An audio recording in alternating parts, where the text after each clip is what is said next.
courage of real honesty. It takes really a profound degree of honesty to be able to accept ourselves for our shadow, for our darkness. To admit when we're wrong, own up to it, and express. It takes tremendous courage. Honesty and humility, great powers. And they come at the price of potential humiliation. Not that it has to be, but you know, if we step into this position, then we grow incredibly in our own power within ourselves. And people of great honesty and people of true compassion, fierce compassion, people of understanding in an honest way, are so much easier to love and respect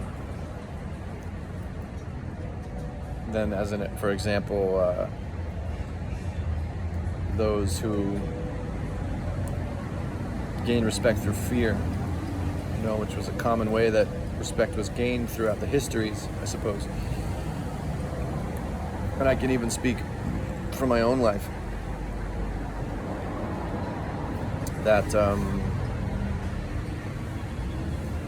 there was a time where, because I was afraid,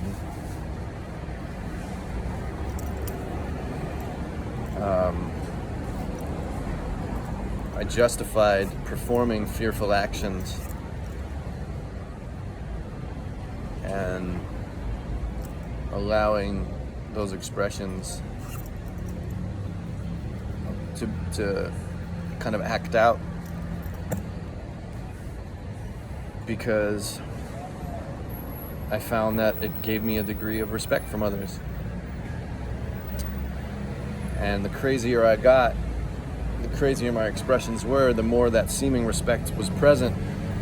And I felt that it kept me away from, it helped me avoid situations, because those who witnessed those actions were reserved around me. And I thought that was good at a time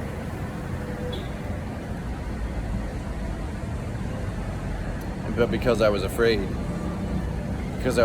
I wanted others to be afraid of me. And it's a very lonely place to do that, to be that. But then I also had this other side that was present, that was kind and compassionate and gentle and loving and playful and joyful. And I found that the respect that I gained through that was greater. And I found in moments when potential aggression came at me from other sources, that same presence that I put out, when that came towards me, if my mood was peaceful, it was a greater weapon than combating it with more aggression. It's something I learned when I was younger.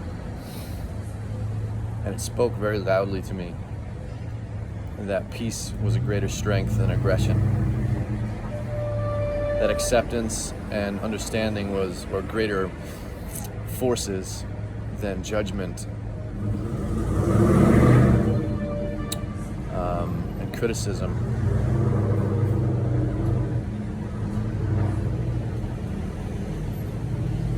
That instead of fighting, sharing peace, even if it meant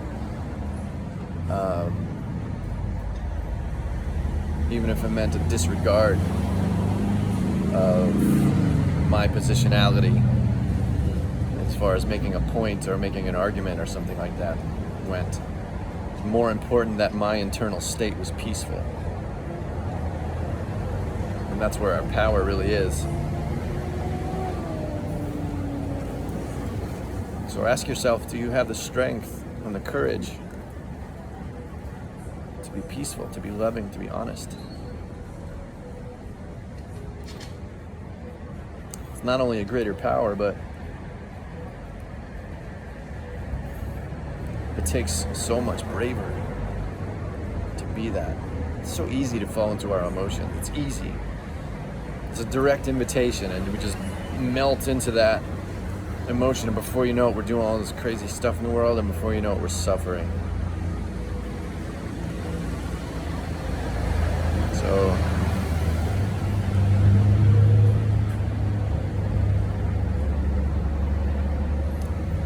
do you have that?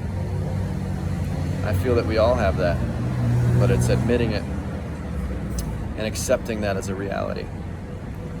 There's so much justification for anger and aggression and judgment towards others. There's so much. It's easy to fall into. But try peace. Let's see how it feels. I'll give you a kind of a funny example. If you ever watch like really good Western movies, you'll notice that the really tough guys never get angry. It's kind of a funny analogy, but if you notice, like in Western movies, one of the themes of that's consistent within them is like really like hard talk, and they're always very cool mannered. You know, the toughest guys in those movies were very relaxed and spoke very quietly. Not that it was peaceful, so it's a little gray of an expression, but the idea is that they were cool inside and relaxed inside, and even if someone threatened their lives, the cooler they were, the ones who were trying to spread fear became fearful at that peace. You know, because anger is an expression of fear. And if we're raging with anger, that just shows the degree of fear inside of us. I know that from firsthand, from my own experience with anger and fear, that's true. But in the moments we're fearless, anger isn't necessary. It doesn't even exist.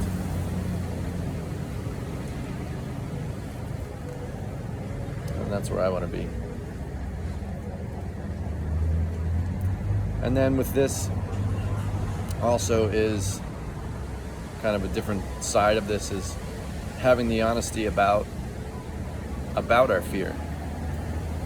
Having honesty about all of our darkness, all of our suffering, being tremendously honest and open to all of our shit, to every aspect of us that gets inflamed, that causes suffering out in the world for others too. Getting really, really honest about all of this stuff. Not hiding from it anymore. Admitting when we're wrong. Admitting when we don't understand things. When we're totally confused and perplexed by things. You know, because so many of us, we want to know. We want to be the ones who know and have it done. That's the mind. That's the ego. The ego wants to have everything all clean and in place and have everything set. So when we talk about, the universe, we have something in place. We know it. We're the knowers of that. The ego wants to understand everything like that and put it in little boxes of tangibility, so we can hold on to it all and then feel comfortable. But feeling comfortable, content in not knowing is a great power. So allow yourself not to know. Allow there to be many mysteries in your life, because that involves an openness to life itself. And then real knowledge can really come in with that openness. But it takes this brave honesty,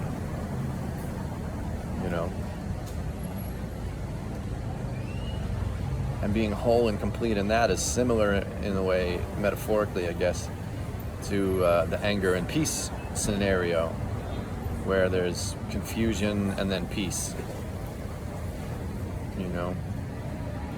being peaceful in not knowing is a similar strength to being peaceful when faced with aggression.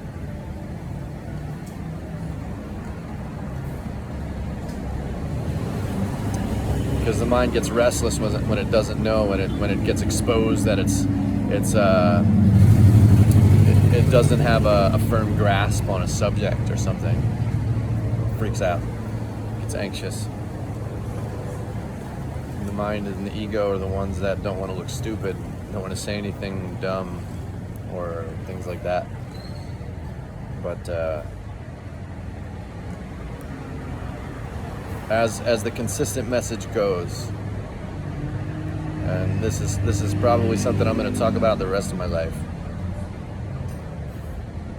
that our silence in the center of our being is where all of our power is. It's where all of our knowledge is, in truth, real knowledge. It's the heart of our being.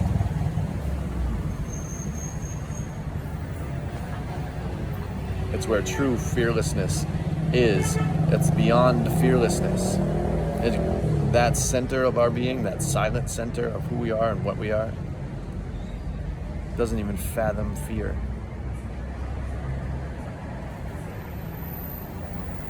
Go there now, right now. Just allow all the other stuff that moves around in the mind, all your beliefs about everything in the world, everything that you know and understand about reality, about your life, about your job, about your friends, about your family, about your loved ones. Dissolve every aspect of your entire story right now and be silence. Just peel off all the layers, all the garments of identity. Peel it all off. And just for right now, just for this moment, exist as that only.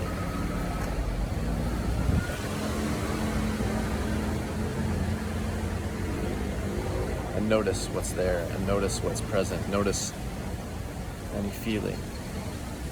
Notice what that is, what the essence of that is. Get accompanied in that space. Get acquainted in that space. This is your true being. Everything else we just pile on top. We dress it up with all this other stuff, with feelings and beliefs and ideas, concepts, creativity even, all this stuff. We just pile it all on to create this identity. That's the individual identity, but enter your eternity, your eternal presence. Right now, as that. Feel how powerful you are. It's a strength beyond strength. It's a wholeness beyond completion.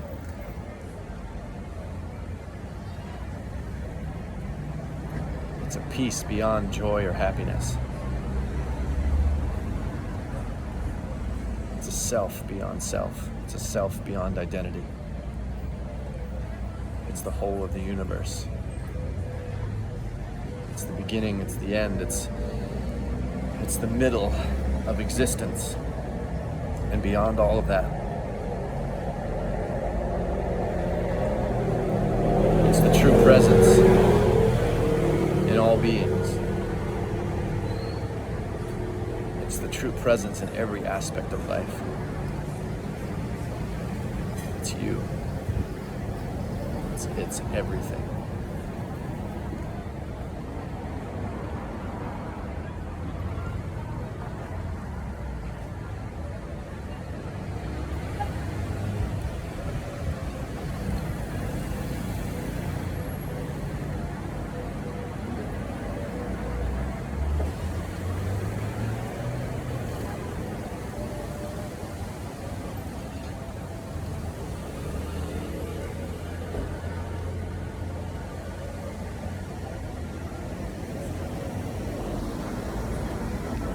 You got it.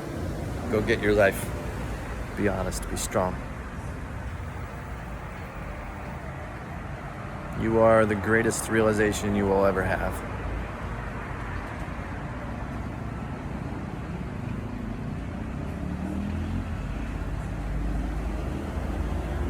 Namaste.